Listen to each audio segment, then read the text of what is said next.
Crazy camp life, votes, and tribals, the life of a survivor is more than you see on TV. So if you need the scoop on island survival, crack a coconut, put on some rice, and let's spill the immunity. Hey everybody, welcome to the show. I'm so excited to have everybody here today. Trent is not here today. He is not feeling great, but he'll be in the chat hanging out with us anyway, because man, that was a great episode last night. I am so ready to get into it. Before I do that, say hello to Gina and Alex, my co-hosts to the day. And right here is Nina Twine, player and survivor. Like, it's been your life. Hi, Nina. How are you doing? You kind of grew up in Survivor. Like, it was everything for you. What was that like? And how did that prepare you?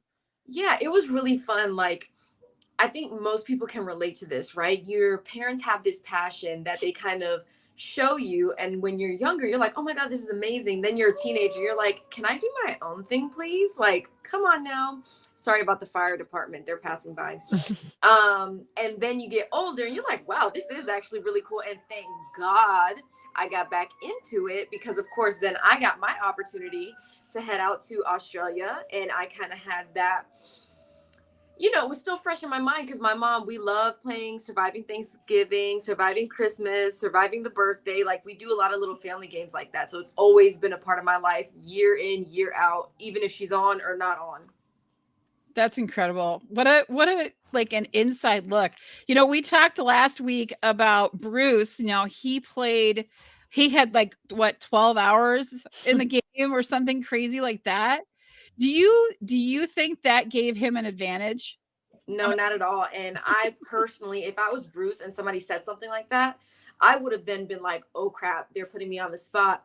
Well, guys, if anybody needs to know what it's like to sit down with a head injury, please let me know. But after these first 12 hours, I don't have anything more than any of you. So I understand, I've been through the process, but the same thing you guys went through to get on the show, I went through it twice, but that has nothing to do with the game. You're just prepping. And a lot of that prep is those photos, sitting in a room, no phone, no TV, not even a clock. So what kind of advantage is that? Yeah. Not so much. It's the torment, unless you're in the room with your mom, which has to probably be worse, which you endured the first time you played Australian Survivor. Can I ask you, like, what was it? Because unfortunately, the first time you played, you got injured pretty severely. That was pretty awful what happened. What, for the people that, like, we've seen a lot of injuries, it looks like we're seeing possibly an injury again next episode with Jake. Tell me what happens. Like, so they call medical, right? But like, what happens after the cameras stop rolling? And like, you're in a foreign country, like, what happens? Yeah, so I know everybody's a little bit different, especially depending on your location and what the injury is. So for me, they kind of just put me on the side. They said, hey, you're going to stay involved, but just sit, don't stand or whatever.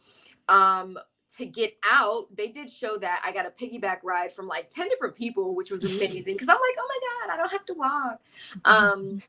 After that, I got put straight into a vehicle, because I have to then go somewhere else, still blindfolded, can't see anything, can't talk to anyone. Like, it was very, because you get for the Australian version, you get a grace period of 24 hours. But they don't play about that. It's not, I went into the hospital because I had to get a x-ray, of course, to see what's actually the issue. And there was a TV that I don't even know what it was showing, and instantly, don't look. And I'm like, oh, okay. Look down, look over here. Don't make eye contact with anyone. The few people I did look at were looking at me like, girls, this is a hostage situation, because you're dirty. You're covered in mud. There's 6-foot Australians standing next to me, where they're like, don't talk to nobody.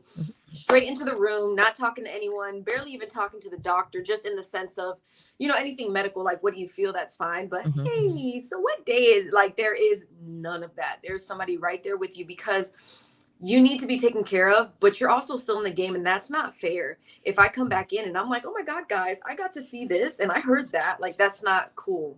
So it was very intense. And it's like, you don't get a break from the game. That's crazy. Gina and Alex, I'm talking too much. I'll let you guys pipe in. I No. know you got What do you think? questions. What do you think about that Australian rule of allowing people back 24 hours? You know, I love it. well, of course, right? No. Personally, now this is just me. I say, why not? And I know I have been through it, right? But I've also seen people where I'm just like, I mean, look at my second time around. George is bleeding from the head. Jackie's shoulder is like, God knows where it's at. As a person, I have no problem with it. Having seen how the crew reacts to certain things, I also have no problem with it, because I'm not thinking to myself, that person is probably getting something. They're not. They're really not. And even if they are, who cares? I'm in the game talking to people. They're not here. You know what I'm saying? So me, I like the 24 hours. I respect it, because at the end of the day, we're there to have fun. And if somebody's injured, whether on my tribe or not, just like, and I'm not like a super sports person, but when you watch football, you hate that team, but when somebody's injured, you're like, oh my God, that's a human being. Like, this is something that they love, and something might be happening that you don't know. They need to get checked out. So I completely respect it. Anything more than 24 hours, I understand why they kept it small like that, because if you can't make it, like me, you just can't make it. If you can and you can come back like George, then by 24 hours, they should know that. That's a good rule. Do you think they'll bring it to the U.S.? I don't think so. I feel like they're changing so much stuff, but I also feel like most injuries in the American version aren't, and don't quote me, but they're not like super, super severe. I'm not thinking like, oh my God, somebody's going to get injured. Oh my God. Where sometimes in the Australian version, you're like, ooh, I wonder if there's going to be an injury this season, because there's one like almost every season. Oh yeah. Well, that's because I think Australia goes harder. Like all of their stuff is harder. It's bigger. It's more dangerous. It lends itself to just more injuries, unfortunately. Though I think we have seen some pretty serious ones on the US version, falling into fire. I don't know what happened to Jake. It looked like he was close to the fire. So I'm sure they don't want to have anything. That's kind of scary. Gina, what are you thinking? I know. I don't know. And it's so funny, because I still remember watching Michael fall into the fire. I mean, what season is that? 2? What? 2? Yeah. Like, it still is ingrained in my brain. And it's so easy for us to judge sitting on the couch. But when you're in the game, it's like, I just can't even imagine. I was going to ask Nina, there's been a lot of talk about, among Survivor fans, that this cast is terrible, and I feel like people are being too harsh. I mean, maybe after what happened with Hannah last week, but as you're watching, like, what are your first impressions of the cast this season? I feel like there are some standouts, but what do you think? For sure, some standouts. And I always, as a viewer, right, I'm always quick to judge, because that's what we do. As a player, I'm like, man, that was only a 2-minute conversation. You can see they're talking while this is happening, so I know there's other stuff. Now, I don't know these people. I don't know how I'd react. Some of them, it's like 50-50, where I'm like, oh yeah, I would agree with that. I think I would like that person. And then, like, let's just say Emily rubbed everybody the wrong way the first time. You're just like, oh my God, that would really make me mad. And then you see her in this next episode where she's like, you know what? That was too much. Let me dial this back and try again. And I really like Caleb for giving her that chance of coming back, because I think that's really important, and saying, no, you're totally fine. I get it. It's crazy. That's cool. I'm like, what? Is that me? No, no, I'm joking. But yeah, they're like, oh God, I don't want this to sound bad, but sometimes, and I've felt it myself. I have felt it, where it's just like, wow, this is really hard, right? But I know what I'm getting into. So sometimes when people say certain things, I'm just like, we all kind of knew what this was. Don't get me wrong. You're going to say, I'm so tired. I'm so hungry, all this. We all say that. We say it every season, because that's just what it is. Then there's other times where I'm just like, oh, I wonder if this person is actually going to make it, because if they're feeling that way, they might not have realized how extreme these conditions can be. So sometimes, you want to be compassionate, but having played, I do have that little bit of more like, come on, get up, do it again, just do it again. Well, I think one point, Alex brought it up in the first episode about how it just seemed like some people didn't prepare as well as maybe they should have. And I'm curious what you did to prepare before you went on your season. Anything and everything. No, I'm joking.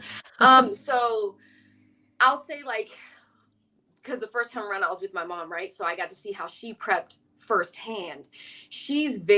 I'm watching everything I can watch. I'm smashing it in. I'm writing notes. I'm thinking about this. I'm thinking about that. Where I'm like, I'll watch heroes versus villains. I'll do a puzzle here and there in the house. I'll read or watch a YouTube video about strategy, communication, because I want to make sure I come across correctly. I'll go to the gym and I'll kind of just chill. I'll do one thing at a time where, let's say I take a class for a semester. She's like, I'll get a certificate and take it in a week. Like she's just ramping it up. And I'm like, calm down.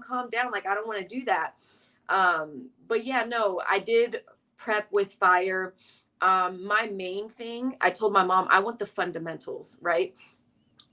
You can tell me how to drive a car, but until I get behind the wheel, I don't know what's going to happen. So don't go anywhere about remembrance season, whatever, when this person, no. Tell me what socks I need.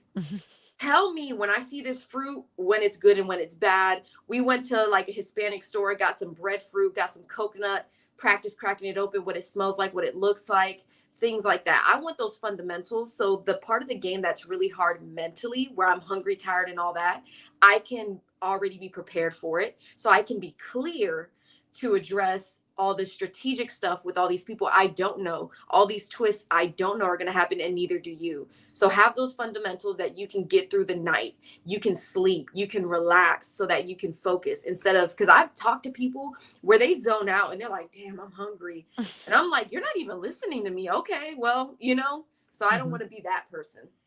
I had a question. I saw this. Was it Bruce that said it? You don't need to weave palm fronds. It's just a waste of time. Is that true? Yeah, when he said it, I was like, oh, yeah. Because I remember the first day, me, Ben, Flick, and Haley were weaving and talking, just like getting to know each other. Because I hadn't properly met Flick or Haley previously. So I'm like, oh, this is cool. So we were talking, we were weaving, and we did a handful. I will say for the base, it was like good to have. But after that, we didn't weave anything again. I mean, if somebody was weaving, it was because it was like a day where we didn't have anything going on and we can't talk and all, so it's just like, let's weave. But honestly, if you put the palm fronds the right way and layer them correctly, you don't have to weave anything. If you have the time, do it. But as fast paced as the American version is, I don't think I would. I like the fact that it does, like what you had just said. I got to spend time with people and get to know them. So I think that like the palm fronds is a great excuse for like sitting down and really talking to people while everyone else, you're still showing that you're actively participating and helping with camp while everyone is running around, and let them put up the structures or whatever they need to do. So for me, when I heard him say that, my first thought was, no, it is important because it's the way I can like sit down and make connections. That's the networker in me. I want to network and make connections and over palm fronds. So yeah, you just got to make sure you're doing them quick enough, because there was one or two people where I'm like, they done did one and I did five. Y'all better hurry up or get to moving on to another task, because they're watching. Like there's people. I mean, Paige was digging, sweating. The boys were chopping down or chopping up like bamboo, chopping down trees, all this stuff, and they're sweating, and we're just like la la la. So if you're gonna do that, just pop them out, and then they're like, oh wow, you guys are doing amazing. We got that a few times, and I can't remember who the person is I'm thinking, but I just remember them walking in like they wanted to sit down and talk to us, and then it was like, but you're not actually doing anything, so go ahead and go somewhere else. yeah. Nina, I have a question here. I always see, on Naked and Afraid, and even sometimes on Survivor, you'll see the back of people's legs are all over their body. They're just covered in bug bites, but they never like address it, or they say like, these are, if I react horribly to bug bites. So that's one thing that's kept me away from Survivor. But do they give you like hydrocortisone or help? Like what? They just let you suffer with all the bug bites? I mean, it's bug bites. Like I've seen, I don't know if I would have a picture of it, but oh my God, I was so upset. So this is me, like I have a bigger forehead, right? So day one, I slept with my buff here, like down, and I had a bug bite on my forehead that like 5 or 6 of them that looked like a smiley face. And I was like, oh my God, this itch is so bad. And I react very poorly as well, where I get like swollen. And I had a few people were like, it looks like a smiley face. And I'm like, okay, that doesn't make me feel better. And I swell up really bad. I mean, I did one of my interviews. The camera people can't talk to you or anything, but I was like swatting my back. The producer was like, okay, drink some water, take a break, we'll continue. And then they were like, oh my God. And I was like, what? I turned and I looked like this. It looked like Braille. And you just go in the water. Me personally, I was like scrubbing with salt. That was the only kind of, salt with sand. That was the only kind of like relief I got. Because other than that, you shouldn't really be scratching them. You really shouldn't be, doing too much stuff. But I was trying to see if I could find a picture. I don't think I can. But anyways, they don't do nothing for you. And then things kill you. And I mean, you can't I wonder if you can see that. Like, that's my arm. And there's like a bunch of little dots. Yep. But it's everywhere. And I mean, one thing I will say, Australia versus Samoa, I have never been bit like on my hands and my feet.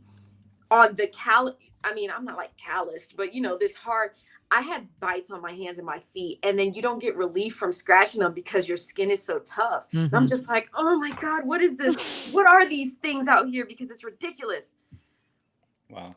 Well, that drives the nail in the coffin for me. I don't think I can go on Survivor. No, the bugs that's are pretty intense. insane. And also, it just depends on the location. Because, like, obviously, if you can see it here. You can see the bug bites on my forehead. Oh my God. Like, Yep. I see it. Man, That's funny. that would be just brutal. That, and I think that's like the biggest thing. And then it's sitting in rain all night long. For me, like where you just can't get relief from that. I don't know, those are like the two things that, besides my health, that like prevent me from. I would do it even at my age. I would love to be on Survivor. It would be so much fun. I think it's a really good I want to take a really, really quick segue. I got to know the guys over at Expedition Online, and they are now casting. So if you want to be a survivor, but you can't make the trek to Fiji or wherever it is, you can play it in a really, really cool survivor game online that benefits Give Kids the World charity. And Sandra, your mom, and King George are the team captains for this season, and they're casting right now. I'm going to put the link in the chat, but I made a tiny little promo just really quick for it, and I didn't. It is what it is. Here we go.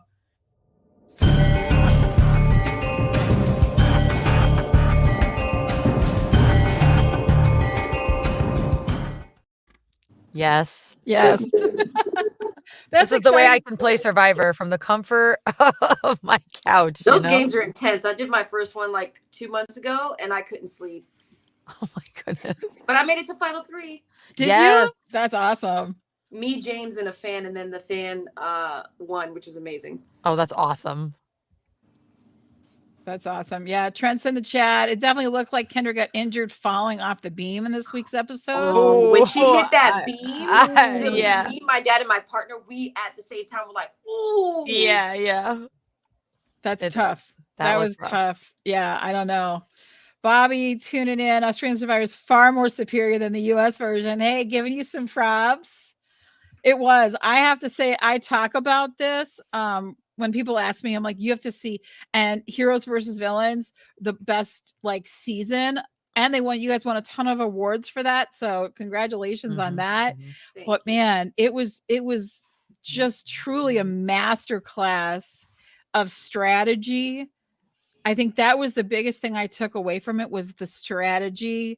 Do you second guess yourself on anything like that, like decisions that you made during that season? Like, as you're there, yes. You're always, is this person lying to me? What do I believe? There was, like, more often than not, personally, when I made a decision, I was like, yep, done. Like, I'm not changing my mind. This is how I feel. Because that's something a lot of people get told something last minute and then completely change their mind, which sometimes it works for you. And sometimes it is actually the case. And I've had those situations. But when I make up my mind, unless something else is presented that I feel like, oh my God, yeah, I make up my mind and you're done. You go with your instinct. What I have done afterwards, of course, you're watching it and thinking, oh my God, if only I had known, or, oh my God, I told myself.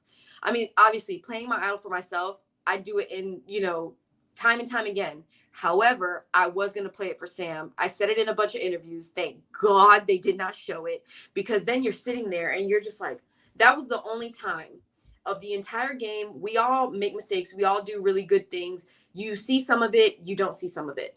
Personally, watching the show, I'm like, that's the only time where I had told myself I'm doing this and nothing's changing my mind. And I sat in tribal council and I was just panicking. And I was like, oh my God, if I go home right now.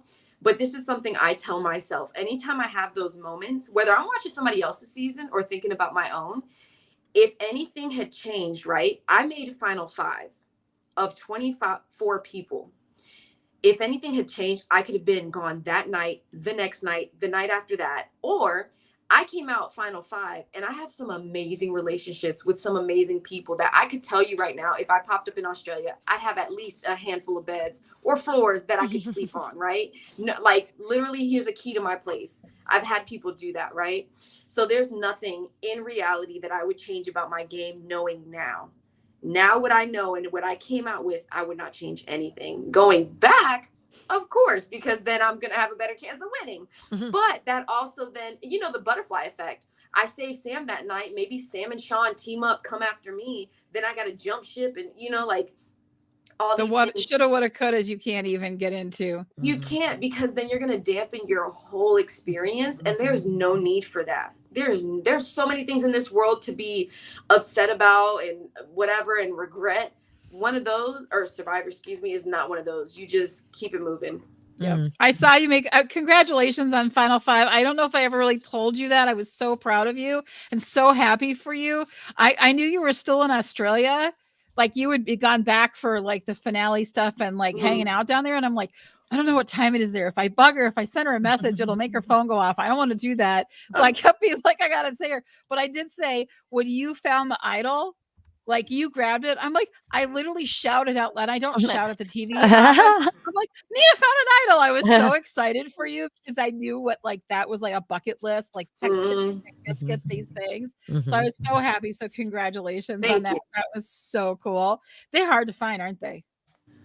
When I saw it, it was almost like, what is that? And then now when I watch, I don't even judge anyone because it legit looks like everything else. They place it in very specific locations. The colors all blend together, unless it's something, you know, that says beware in red, you're not really going to see it. And obviously, you know what, it's like, where's Waldo? When you're looking for him, you can't find him. But the second you're just like, nah, I'll put the book away. Who cares? Oh, there he is. Like, then it's like right in your face.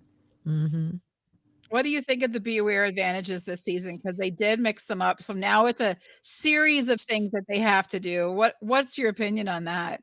I kind of like it, to be honest. So far, what they have done, I like it in general. I'm just like, oh, he's got to figure out this puzzle and then be in front of everybody and try and do this. And she has to use her map, and nobody else from the other tribe has gotten it yet, I don't believe. But I do like that they're kind of challenging them to do something else because, like, for example, what was it? Like, you had to get beads from people or you had to say some weird code. To me, it was almost like a lot of people be like, why are they doing that? Like, that is the weirdest thing, whatever. Where this one, you're on your own. You're making the choice whether or not you bring somebody else in. You got to be stealthy. Yep. You know, that, I love that. I do love that because I'm not giving my beads to nobody. These beads were mine. And I'm going to put them on my little display because they're mine from the show, you know, like, so I really like that they're kind of letting people be more independent with the Beware advantage. For sure. I agree. I like to see them on a quest. And if Lulu ever gets fired, then, you know, Sabaya will have an idol, which I'm like thinking of all the ways, like, how can we melt that candle? Like, how can we melt that wax down? Yeah. somehow? So my dad was talking about that. He was like, I'd throw it in the fire. And I was like, I'd throw it in the torch. Now, of course, I'm not there. But I will say, as a player, the fact that she didn't do that could be, one, she genuinely didn't think about it, or two, they said you can't. Like, there's, you know, if you're about to do something and they're just like, like, that's against the rule, whether it's a rule or whatever. Because I told myself, I put it in my torch and then be like, oop, I got to sneeze, achoo, and then go get it before it burns up. But a lot of people I saw, like, on Twitter were like, I throw it in the fire. But they don't have fire. No, at tribal council. Oh, at tribal. Okay. Oh, To make sure she had the vote before. But if she didn't do that, genuinely, she probably didn't think about it, or she was told, don't do that. They're like, no. Yeah. That's funny. Yeah, I cracked up when they found it, and then they all looked at each other and they realized we can't melt it. That was super funny. I laughed. Yeah. I would have taken it the second she showed everybody where it was, and I'm not like the type to just be like cutthroat. I'm just I don't care. But she showed everybody, walked away, and I thought to myself, if there was a time where she wasn't paying attention and she was somewhere else, I would have went back and looked, because you look up and it's just, you always got to think how everybody says on Survivor, what looks out of place. And here she go, this ain't even a coconut tree. Girl, you didn't notice that earlier? Like, what are you doing? Plus, my brain goes, that is way too high. That's not realistic. They're not going to allow anyone, like, we have rules that you can't go a certain height, because if you fall or jump or whatever, that's against the rules. So when I saw how high it was, I was like, I didn't know about the string, because I thought it was just like something growing, but I was like, that's way too high. There's no way. There's somewhere else or something else that they can do. So I'm glad she found it though. Yeah. We'll see how they get played this year. I wanted to go around the room and ask everybody who would take the challenge with the boat ride, right? And do the puzzle and then do the lock. Who would take that challenge and risk their vote, and who would not? I would definitely do the challenge. Oh, 100%. That was an easy one. That was like one of the easiest Survivor challenges ever, I feel like. And Nina, you said like you the would matching too? game. Yeah. Yeah, I love puzzles. I did all of our visual puzzles on my season, so that's definitely you crushed them. I know, I'm on the fence about it. I'm like, I feel like if you're out there, you should play, like, but there's part of me that's like, oh man, I would be so nervous that I feel like I just panic like Brandon, throw stuff on the ground that shouldn't have been there, and then just come back empty handed. But no, the play, like if I was really playing, I feel like, yeah, of course. Why else are you taking that boat ride then? You know what you're going into when you get on the boat. Yeah. I think the biggest thing that comes back when you come back from those boat rides is that you have to say something and tell them that you did something. And so, I mean, if I'm going to come back, and unless you're like Drew and you tell everybody absolutely everything, which, that's Drew for you. But if I'm going to go and they're going to think that I've done something or I have something, right? So if I didn't play and they think I have something, that's like, screw that. I'm going to play then, because first of all, I'm going to play anyway, but like, you're all going to think that. So I'm not worried about what y'all think. I'm just going to go and try my best at doing it. I think that matching of the tiles, it was Drew that actually threw them on the ground, matched and threw. And it was Brandon that kept them on the table. And so, but I don't know. He got back on the boat, went back to New Jersey is what he did. That's the way it works out. Yeah, he did. Called his own shot there. Yeah. He said, this is like a game you give a 4-year-old to pass like 20 minutes extra. And he's like, I can do this. And then, couldn't even. That's what's going to happen. Brandon, it was just he never succeeded at a single thing. Bless his heart, but every single thing he tried to do, it was just a big fail. So kind of funny, being a lifelong Survivor fan, for that to be your outcome. It's like everybody's worst nightmare. Yeah. But it's I think he can maybe kind of relish in it, that it really was just kind of like, Charlie Brown, right? Every single time he tries to do it, it doesn't work out for him. When he said he has scoliosis, I was like, what is this? And you just gonna let her step on your back? Like, what are we doing? Yeah. I was saying last week, I thought maybe he was, no, maybe, I'm sure scoliosis, but like there's always an excuse. There's always something going on, there's a reason why he can't do this or that or succeed. And I'm sure, like, as a super fan himself, like he's probably kicking himself watching it all back. It's got to be hard to watch back. What did Emily say during tribal council? It's like going to be traumatic. Sometimes it is. It really to watch is. it back, I bet. With people where it's like, you okay? Yeah. Or like, you watch the show back and you don't realize the kind of reaction fans are going to have, because they can be really, harsh sometimes. So besides the fact that you've embarrassed yourself, in certain ways on different reality shows, whoever's going on reality shows, then the fans don't make it any easier on you. So I can only imagine what it's been like for Hannah and Brandon the last 2 weeks. Well, the fans are never nice. They're never happy. They're never happy. No, that's anything. They're never happy. And then there's the person that says, you guys got to stop complaining about this all the time because they're out there and they're doing something you're not doing or can't do or whatever. And then someone complains about someone saying to be nicer. So it's like, I'm like, I try not to participate. I do read the stuff that people post. I was on Reddit this morning. I hop around, but I mostly want to see like what is the biggest question that they have. And the thing that frustrated me the most this morning, and the only thing I found was on Reddit this morning, was the Easter egg in the opening credits in the main title sequence. Does anybody have a clue what that was? I have no idea, but I'm just like, because I told my dad and my partner, I said, as you watch this, tell me like anything that sticks out. For me, the only thing that stuck out was you know how Survivor has these like amazing shots, right? You see fish, you see birds. There were like 2 or 3 shots of like an island or a rock, just like real, like, like kind of ugly, where I was like, if they put that in there on purpose, it has to be something else. And I could be completely wrong. I'm just saying what I was thinking. I was like, that was an ugly shot. Like they got the bird like this and then a rock or an island. And I was like, that's the only thing I could think of that popped out to me. And then of course, all the birds, but then I'm like, well, the season does have like a pelican and all this. But the only thing that stuck out to me were like random, like shaky shots of a location. Are you thinking like Island of Extinction kind of a thing? No. Exile? It could be, yeah. That's the only thing that stuck out to me. Everything else almost looked like a normal intro because, mind you, a bunch of people, including myself, were posting intros from their seasons before, and everything is slow motion and beautiful. And like, and if you think about this, just look back at it because it's only a minute long. You're gonna see like shaky, like, what is that? Why are you showing a rock? I think you're right about that. I think that it might be like the rock as a special hidden, special immunity, or you can vote somebody out unanimously, big Survivor twist that maybe is located on a specific rock. Yeah. That's a really good one. Okay. I didn't think about that. That is good. Yeah, I was stumped. I watched well, we had to have the opening. Survivor player to, give us that inside Yeah, we need. Yeah, we definitely Well, Nina. Because I got that message yesterday from you, Bree. So I was like, oh, I need to make sure I pay attention so I can at least have something to give. But all of us were like, what? I don't know. So I'm just saying the only thing that came to mind because my partner and my dad were like, look normal to me. And I was like, okay, well, I don't know.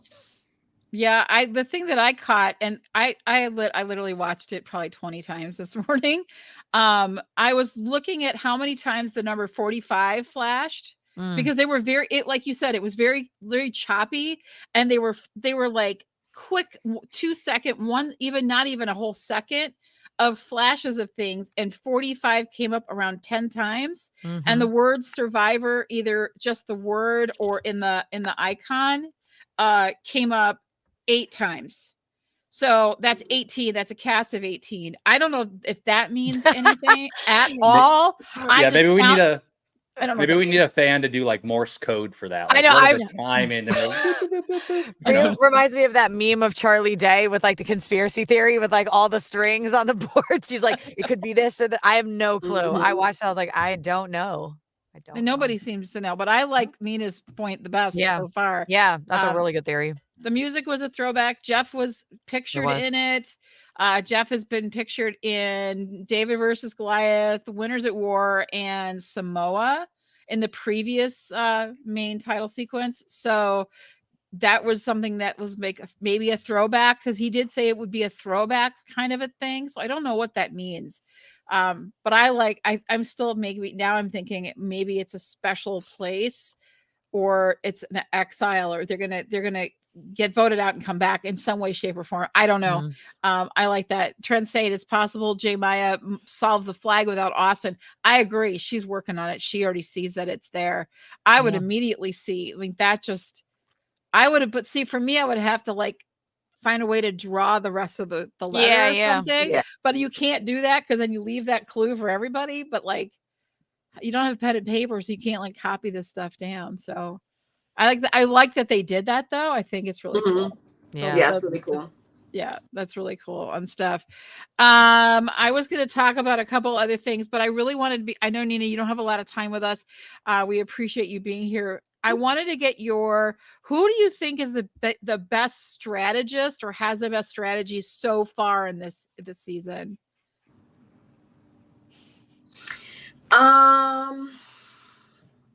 So far, what we have seen, I like. Oh my God, I'm so bad with names, so don't judge me. But I like on the blue tribe, the younger guy with glasses and the girl with green eyes, how they're kind of in between. Oh, Like, Brando and Kelly. Yeah. yeah, how they're in between. I liked him, how he was like putting on the buff and like kind of ha ha ha, whatever. Like, I'll just be with whoever wants me to be with them. I like that kind of being in the middle, especially early on. It's really, really important. I like Caleb because that shows he's a very open-minded player, that he didn't completely just shut her out, even if he was upset, not upset, whatever the case may have been. And then I'm trying to get one person from each tribe. I like what Andrew did. So at first, to be honest, like most of us are like, don't say anything. But he already reaped the rewards with, what's the guy? Everybody's like loving him because of his looks. What's his name? Alex? What is it? Sifu?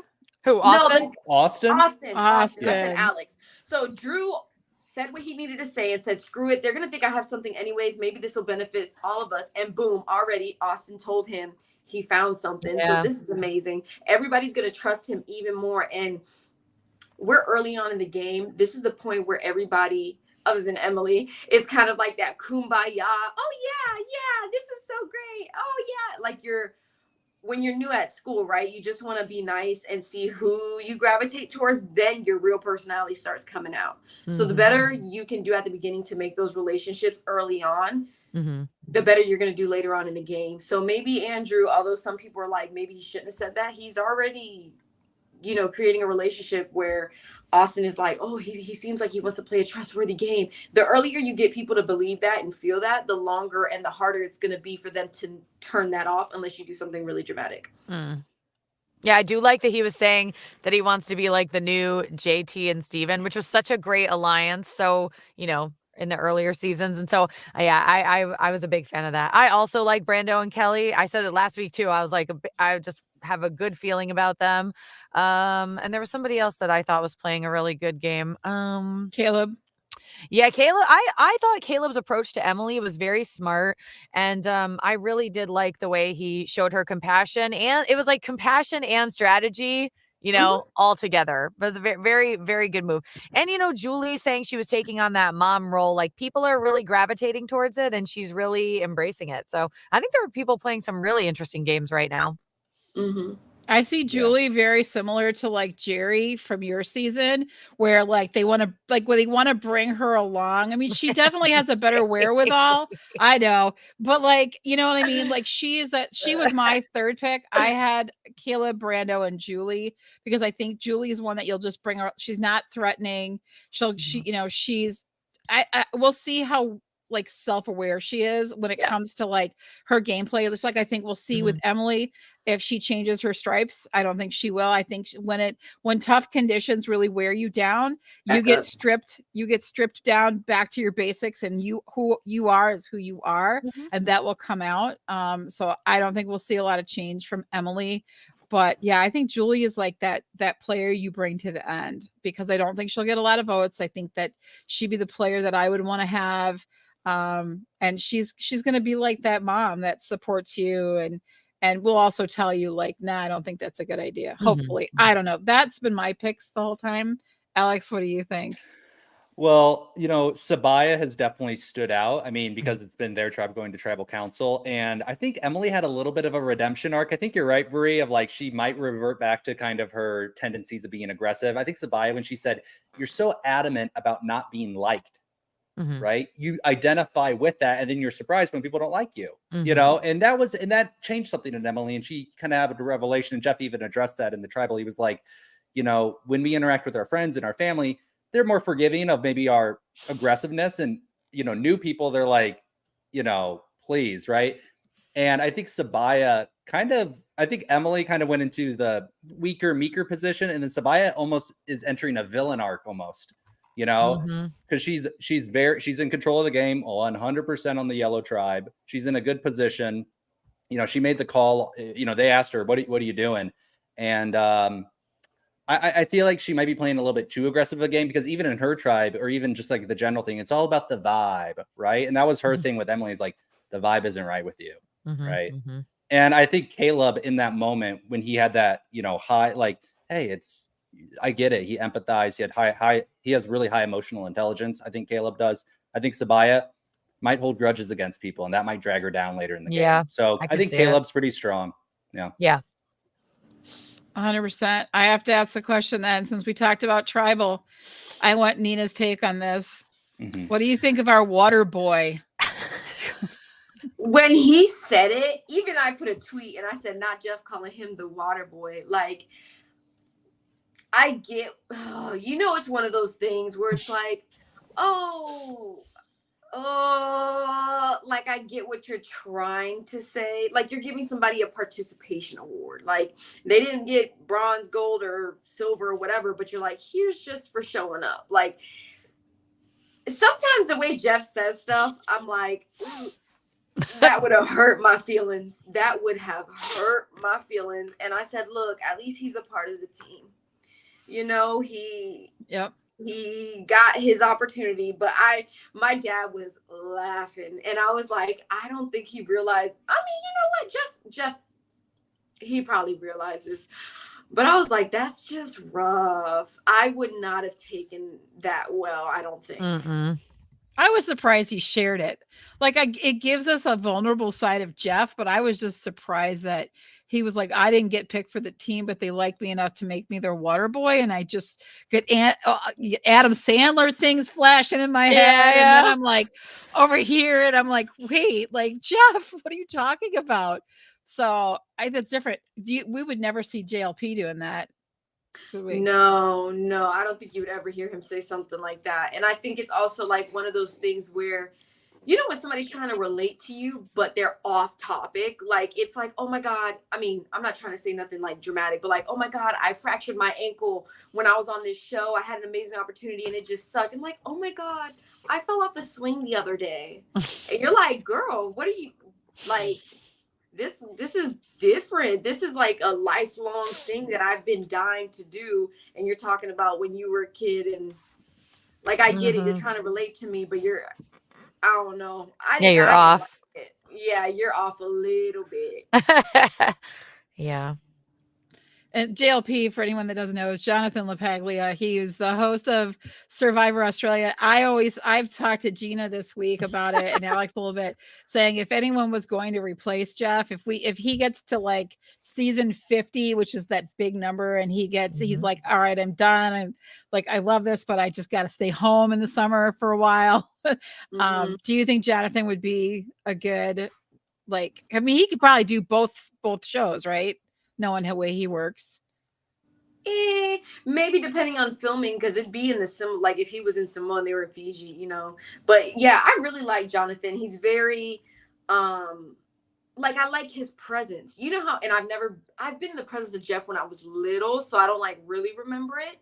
And then once when I did an interview for David versus Goliath, and I don't know, Jonathan, he's very like, he'll come out to challenge, you're waiting like to start, and they come on in, guys, whatever. And he just stands there. And he like does this, like, it makes you think of like an action movie. He just like looks around, drinks some water, puts the water down, stands like this. And it just, I love his vibe. And then he'll say whatever he needs to say. Oh, Nina, falling, struggling. And I'm like, that's right, Jonathan. And he'll kind of giggle or whatever. He's very serious. He's very professional.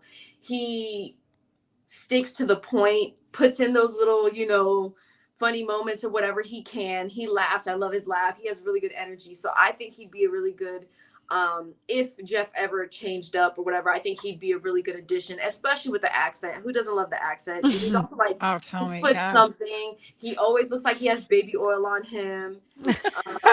Yeah, and he's really nice. Especially, I honestly, I don't think I've ever said this. When I got voted out final 5, I was like going, because, you know, they take you down the path and you do your exit interview, like, yeah, this sucks, whatever. And then you got to go like get demiked and also get ready to go into the villa. And I'm walking. This is like a whole hour and some change because they want you to walk in the dark so they can film your feet leaving and, you know, all this stuff. And I see this man and, oh, great job. And this man kind of stops like, great job, Nina. And I'm just like, oh, thank you. Like, whatever. And then he was like, oh, I just wanted to talk to you for a second. And I was like, oh, I'm sorry. I think I have to talk like to a doctor or something to check myself. Like, you know, now that I'm out. And then he's like, oh, and I was like, oh my God, Jonathan. Oh, I'm so sorry. Hello. And I like, and apparently, now I don't know if this is true or not, but later I had somebody tell me he only did that to like 3 different people. So I was like, no way. And I almost walked past him. I think he wanted to talk a little bit longer, but I felt bad. But I made sure to shake his hand and all that stuff and be like, I'm sorry. I didn't realize it was you. You're not wearing your, I mean, he was wearing like shorts and a shirt, like dressed down. And that means he stayed there for almost 2 hours while I was doing my stuff. And I was like, my God. And then they purple edited me. So I'm like, come on, y'all. Yep. Could have done better. I'm coming around. Sorry, Brie, I'm coming around on JLP. I'm in the middle of watching your season, Heroes versus Villains Australia. And I was very against him because I'm a big Jeff fan. You know, JLP is a big change for me. But he actually sounds a lot like Jeff, I think. You know, he sounds a lot like Jeff. I think that helps. And I like his little quips, and he's kind of cute when he, you know, tells a little joke and he smiles at himself. I think I'm coming around. I kind of like him. He's more cut and dry than Jeff, I think. He's more like, ask this question, move on to the next one, ask this one. If we need to revert back, we can, but keep it moving forward. Where Jeff really like, so talking about what you're talking about, that makes me think of this. And then, you know, which is fine. But that's another reason I like JLP. He kind of keeps it progressing. So what do we think of Jeff this week? I actually even have, this is how corny I am these days. I have.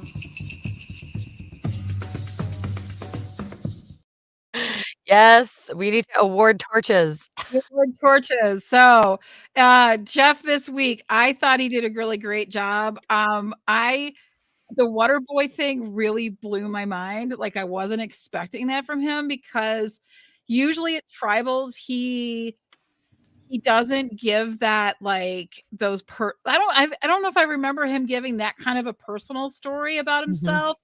See it as a not like a more like a less than kind of moment for him, you know what I mean, that vulnerability kind of side. So I was really surprised by it. So I'm going to give him the 5. I gave him 4 last week. I'm giving him 5 this week because I liked that he shared something personal about himself and felt okay, like that.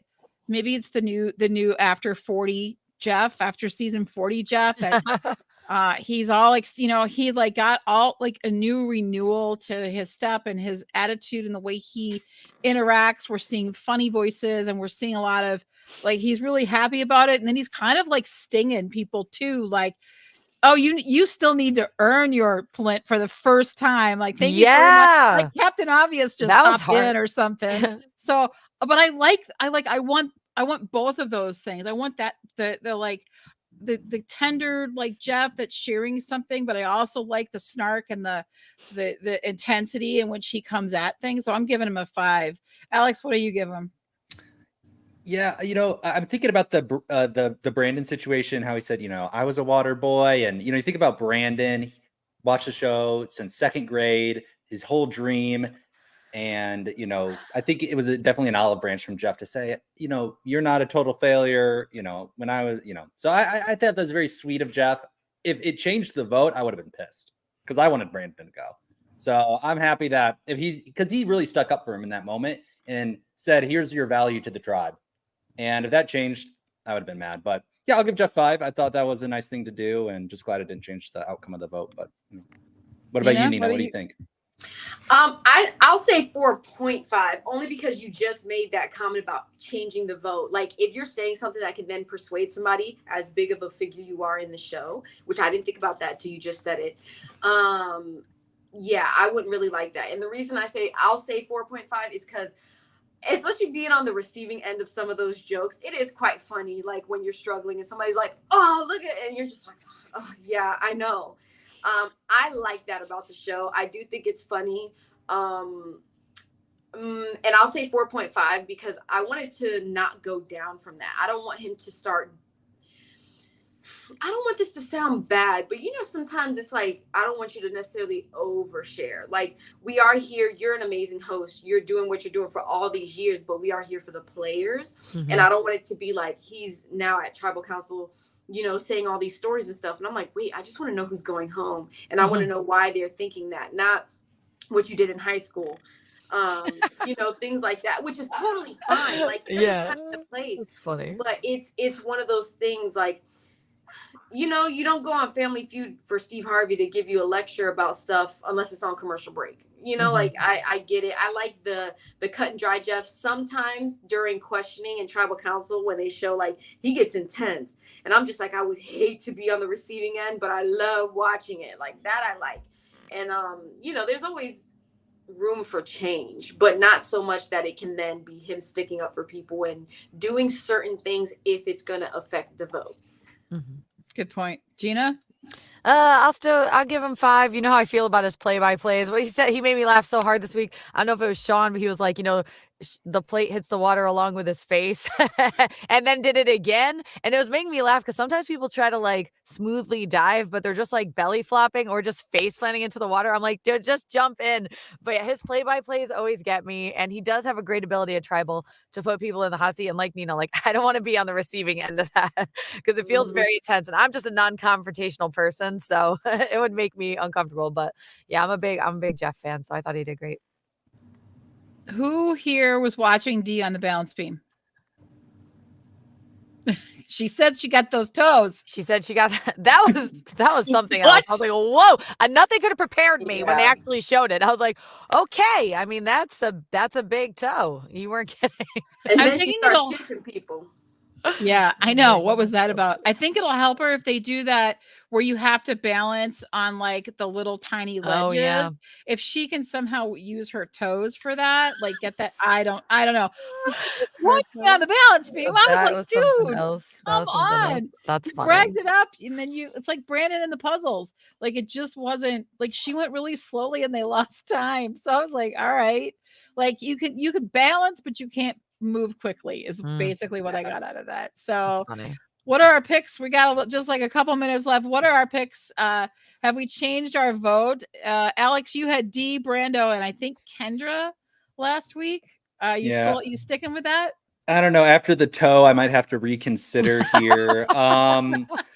I think Brando was like, I'm a young guy and I can't believe people like me. It's like, dude, people love young people. Like they're funny, they're awesome. So Brando and him teaming up with Bruce, I don't think Bruce is going to win, but could maybe get Brando pretty far.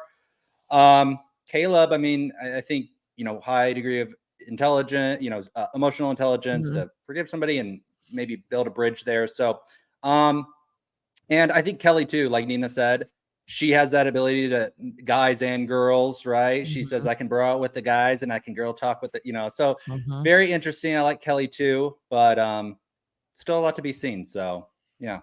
I think Caleb and maybe Brando are at my top now, but we'll see. Nina, what about you?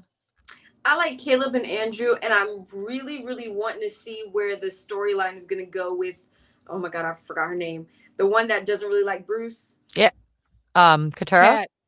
Her. I want to see where that's going because they keep on pushing where she's like, oh my God, I can't say. And I'm thinking the same thing. I'm like, girl, yes, that would irritate me.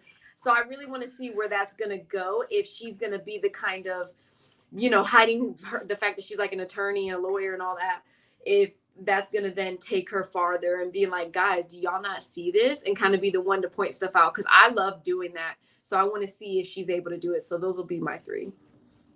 What about you, Gina? I think I'm still Brando, Kelly, and Caleb. I agree with Alex, like shows that high degree of emotional intelligence. Besides being a strong physical threat, I think he's going to really know how to connect with people. I think hopefully he does okay at the next, tribe swap.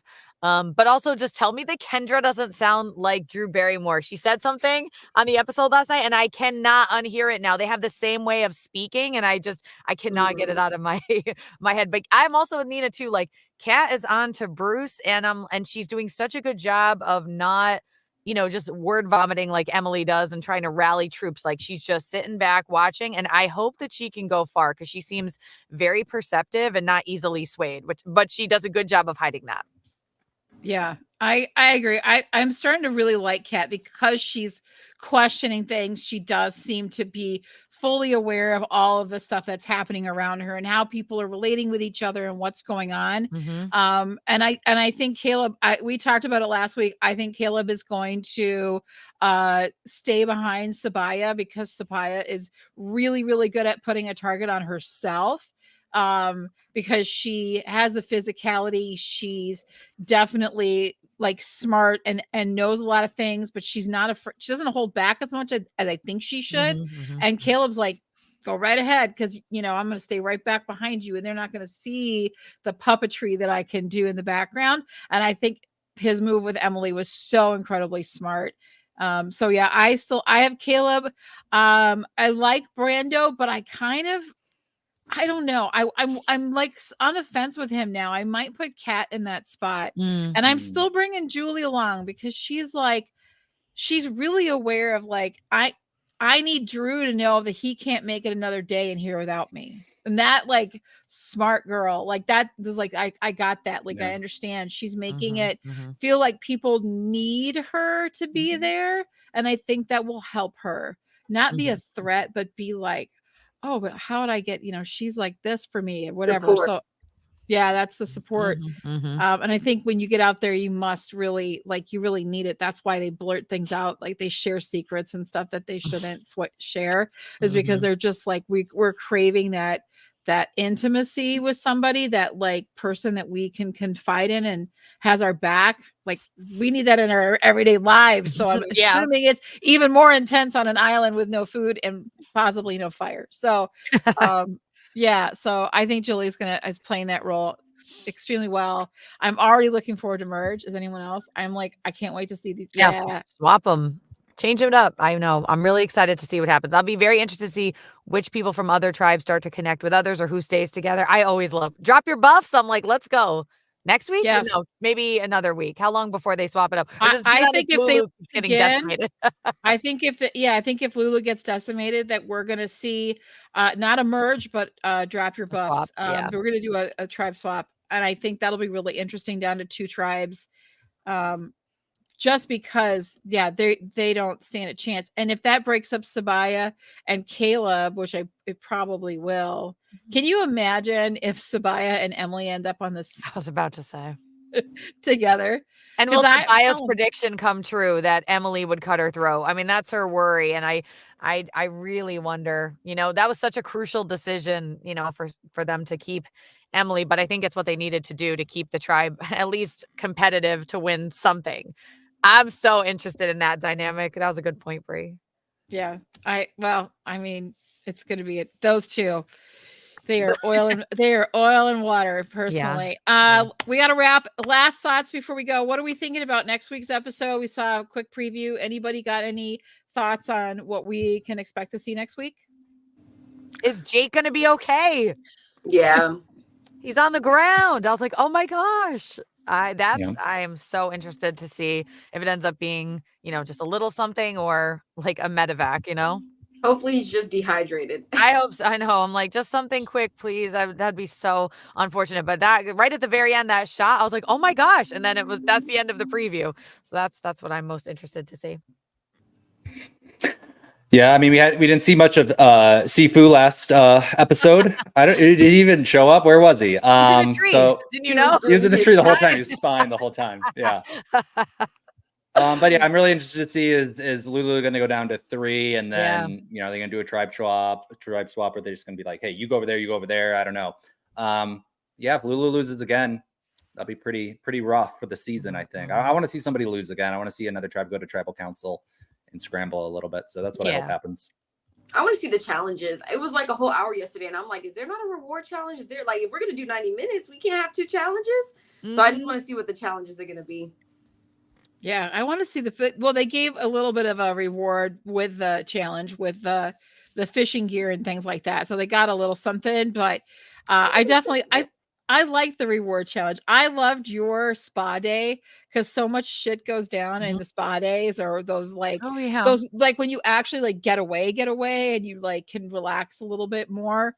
But I'm curious to see what happens with Drew because he has that advantage now. And then we saw him digging, and I think, it was a little bit disarming. It was Kelly that was like, what the hell was that about? So Mhm.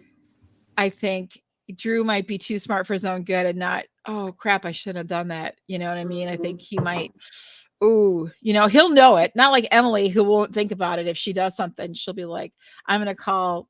Well, yeah, she calls BS when she wants to and doesn't know how that affects her. I'm looking forward to next week. Thank you, Nina, for being here today. It was an absolute joy. It's good to reconnect with you and see you again and have you on the show. Wish your mom, well, you can't wish her luck, but I know she's off doing stuff right now. I don't Call know. her right now. There you go. But we're excited for the things that she's got coming up. Are we going to see you on another season? Are we going to see you again? If I'm lucky, honestly, if I'm lucky, I wouldn't be surprised if I got a call, but I also wouldn't be surprised if I didn't. But we'll see. If Jeff calls? Oh my God, if he calls, I'm gonna die. Like, everybody keeps posting. They're like, girl, you need to get on Big Brother. Girl, you need to get on. Yeah. And I'm like, can y'all tell them that? Like, why are they not, come on, make these connections for me. Amazing Race. You and your I mom. would do Let's Amazing go. I would With I my would love mom to would see that. do- Yeah. I would totally do it with my mom, but I would mentally prepare for that. You should would do it make with your dad. I don't think I can. All the military like stuff and But he's disability. retired now, right? Yeah. Oh my goodness. Yeah, that would be perfect. I would love that. Is that the one It you would would actually be pick? funny because she would irk my soul. That's so funny. I would feel the same way with my mom too, except my mom would be running anywhere. My mom would be able to see barely anything, runs. run anywhere. Be like, Mom. Oh my goodness, that's funny. All right, guys. Well, that's it for us today. Thank you again. Thanks for joining us and hanging out. We'll see you next week with another episode and make it a great day. Bye, guys. Bye. Hey, thank you for having me.